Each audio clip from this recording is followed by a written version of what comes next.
Shalom saudara pendengar suara Sion yang dikasihi Tuhan Yesus Kristus. Selamat datang di renungan rohani malam hari ini. Selamat malam, saya berdoa agar saudara sehat selalu. Semoga Roh Kudus hadir di tengah kita saat ini. Sebelum kita mulai renungan malam ini, marilah kita bersama-sama berdoa. Bapa kami yang di surga, Bapa di dalam nama Tuhan Yesus Kristus, kami sungguh mengucap syukur, ya Tuhan, oleh karena Engkau sangat baik buat kami. Engkau ada bersama kami dan menopang hidup kami di siang hari dan di malam hari. Engkau ada bersama-sama dan menyertai kami.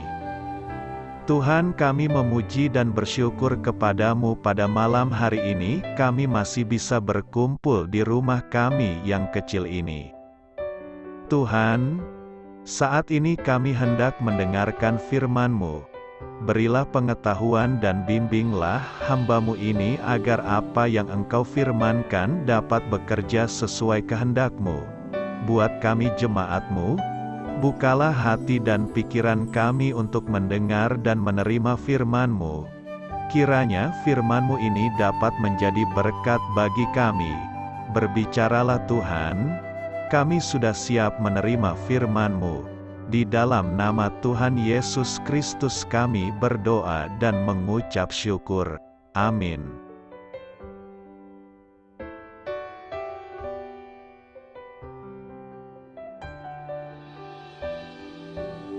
Sahabat Suara Sion, pembacaan ayat emas Alkitab renungan kita malam hari ini. Nats pilihan kita adalah, bagaimanakah mungkin aku melakukan kejahatan yang besar ini dan berbuat dosa terhadap Allah?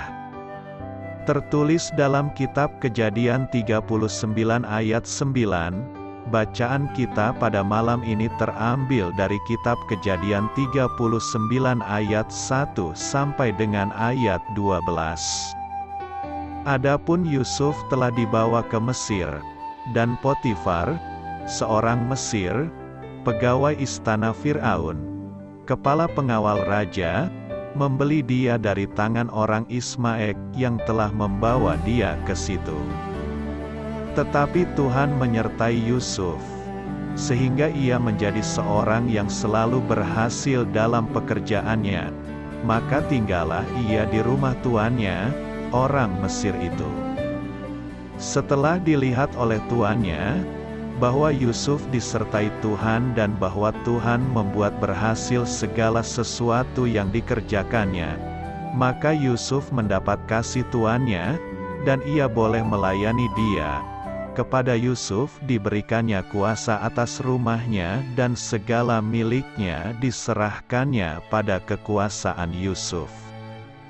Sejak ia memberikan kuasa dalam rumahnya dan atas segala miliknya kepada Yusuf, Tuhan memberkati rumah orang Mesir itu karena Yusuf, sehingga berkat Tuhan ada atas segala miliknya, baik yang di rumah maupun yang di ladang.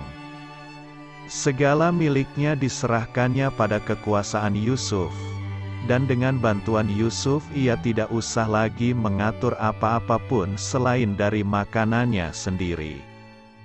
Adapun Yusuf itu manis sikapnya dan elok parasnya.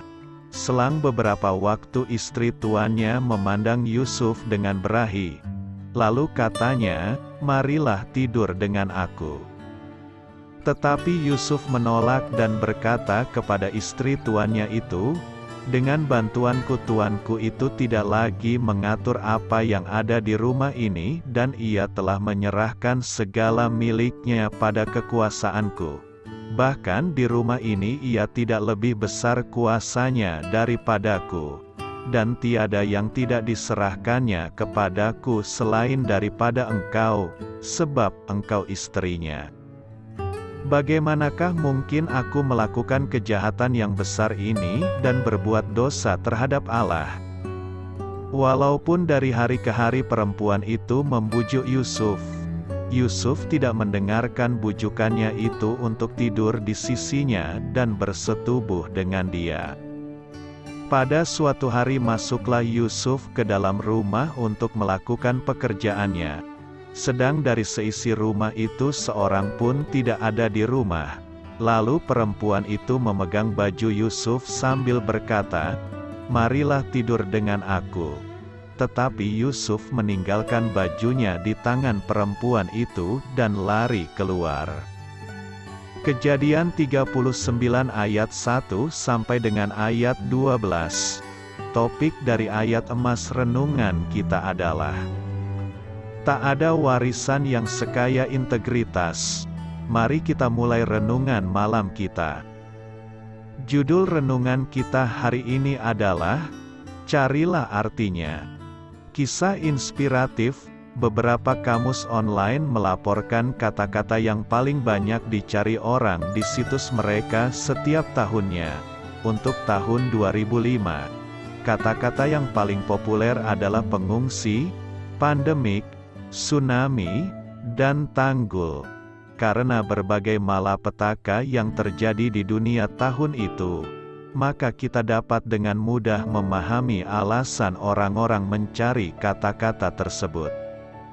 Kata yang paling banyak dicari di kamus online Merriam-Webster pada tahun itu adalah integritas. Definisi yang diberikan kamus tersebut adalah kepatuhan yang teguh terhadap kode perilaku, khususnya yang bernilai moral atau seni.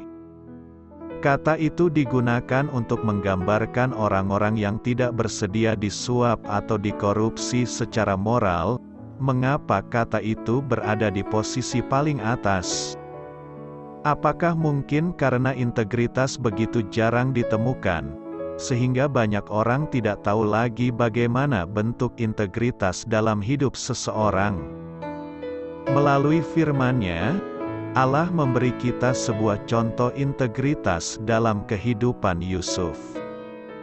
Potifar telah memberinya kuasa dalam rumahnya dan atas segala miliknya. Kejadian 39 ayat 5, pada saat ia diajak untuk berbuat cabul oleh istri tuannya, Yusuf menolak. Ia berkata demikian, "Bagaimanakah mungkin aku melakukan kejahatan yang besar ini dan berbuat dosa terhadap Allah?" Ia mengetahui standar yang ditetapkan oleh Allah, dan ia memilih untuk membela kebenaran, sekalipun untuk itu ia harus mengorbankan kebebasannya. Integritas.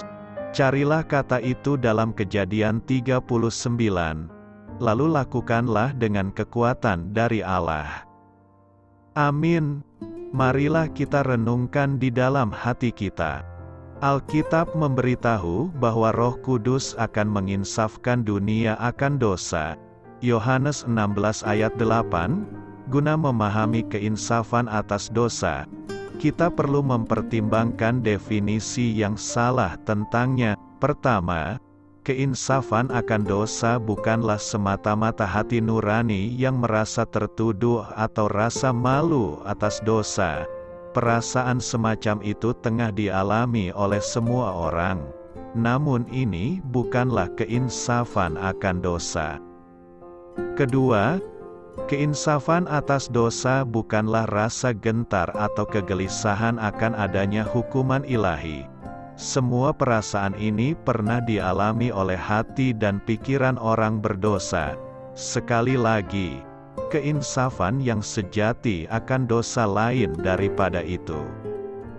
Ketiga, keinsafan atas dosa bukan sekedar pengetahuan tentang yang benar dan yang salah.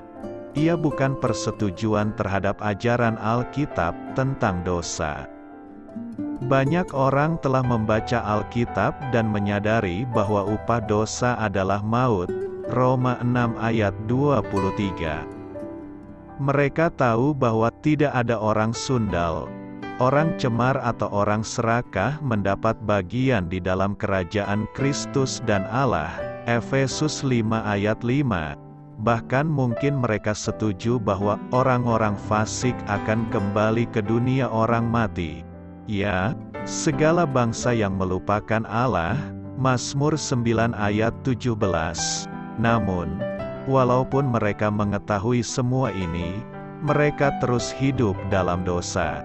Mereka memahami konsekuensinya, namun mereka tidak insaf akan dosa mereka.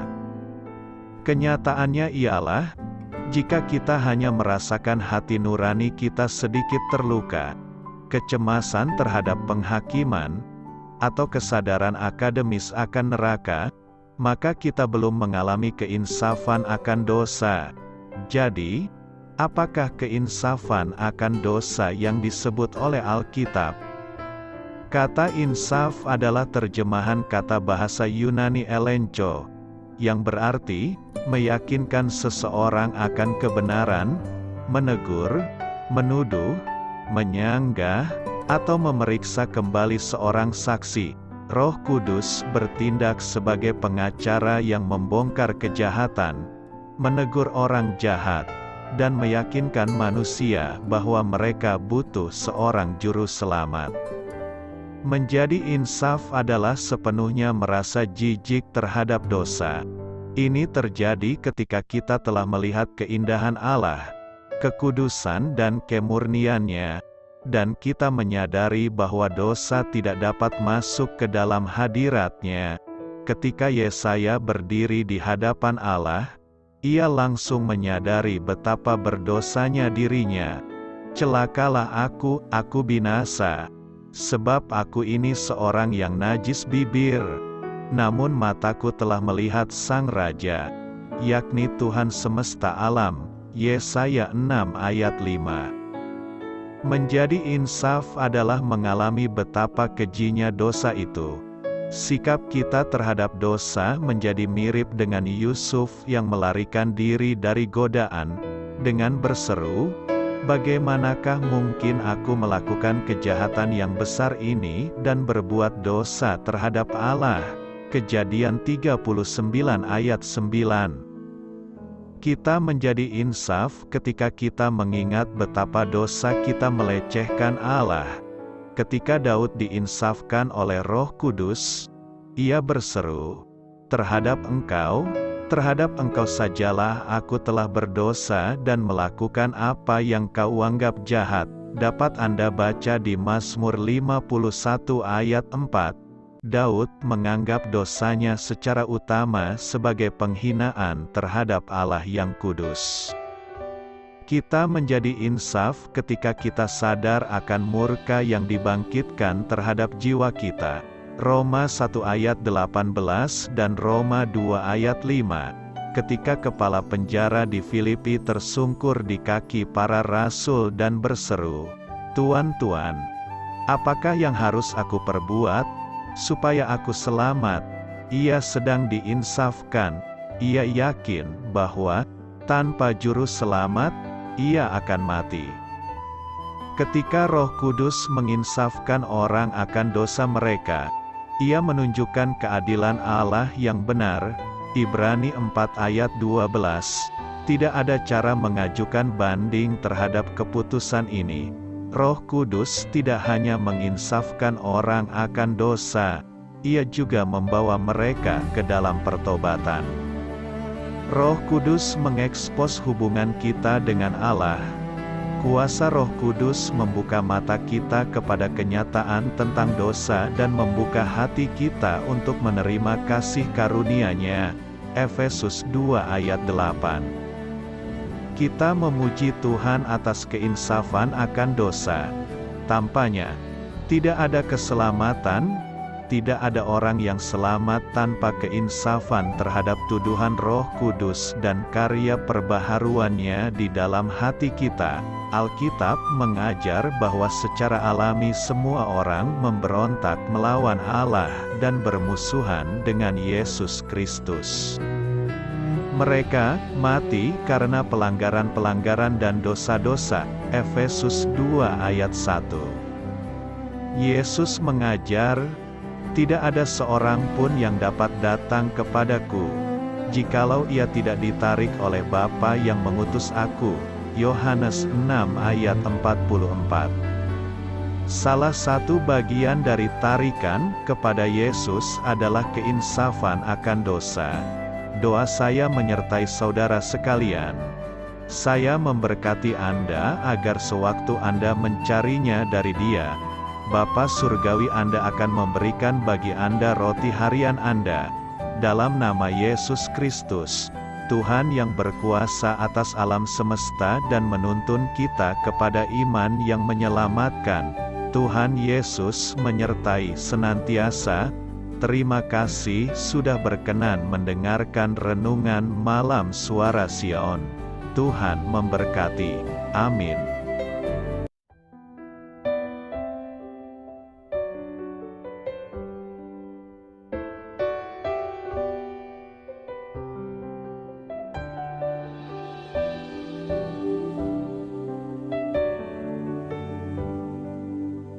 Marilah kita renungkan, sahabat Suara Sion, demikianlah renungan firman Tuhan malam hari ini.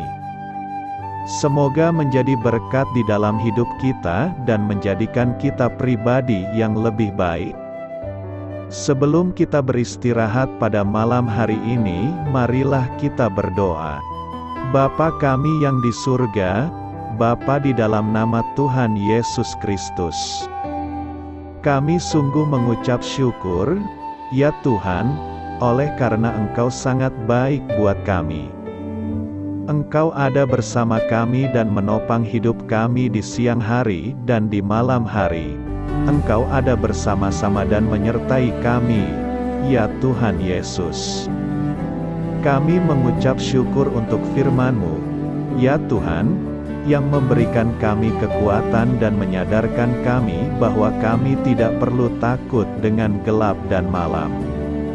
Sebab Tuhan, Engkau ada bersama kami. Engkau melindungi kami dan menjadi perisai bagi kami hamba-Mu berdoa saat ini. Tuhan, untuk setiap pendengar renungan ini yang mengalami ketakutan, kecemasan, kegelisahan, pada situasi gelap dan malam hari di dalam nama Tuhan Yesus Kristus. Kuasa Tuhan melepaskan mereka dari segala ikatan roh-roh ketakutan yang mengikat mereka saat ini. Tuhan melepaskan setiap anak-anak-Mu dari segala rasa takut dan kecemasan. Di dalam nama Tuhan Yesus segala kuasa-kuasa roh jahat, kuasa setan iblis yang mengganggu anak-anak-Mu, ya Tuhan, tolong hancurkan dan halaukan dengan kuasa-Mu. Dalam nama Tuhan Yesus Kristus, berkati setiap kami anak-anak-Mu, ya Tuhan, dan lindungilah kami aman di dalam Engkau. Ya Tuhan, penuhilah setiap hati kami dengan keberanian, damai sejahtera, dan sukacita serta ketenangan yang dari Tuhan. Berkati kami di malam hari ini, saat kami tidur dan beristirahat. Kuasa-Mu, ya Tuhan, menaungi setiap kami, memberkati dan melindungi kami. Bangunkanlah kami kembali besok pagi dengan kekuatan yang baru. Tubuh yang sehat diberkati Tuhan dan berkat-berkat yang baru Tuhan sediakan bagi kami. Terima kasih, ya Tuhan, kami sungguh mengucap syukur untuk firman-Mu yang menguatkan kami. Dalam nama Tuhan Yesus Kristus Juru Selamat kami, Bapa kami yang baik, kami mengucap syukur dan berdoa haleluya. Amin. Biarlah firman Tuhan menjadi pengingat untuk kita semua, bahwa tuntunan dari Roh Kudus akan selalu memberi jalan keluar bagi setiap permasalahan hidup kita, dan memberi kedamaian di hati kita. Amin. Sampai jumpa di renungan malam Suara Sion berikutnya. Shalom.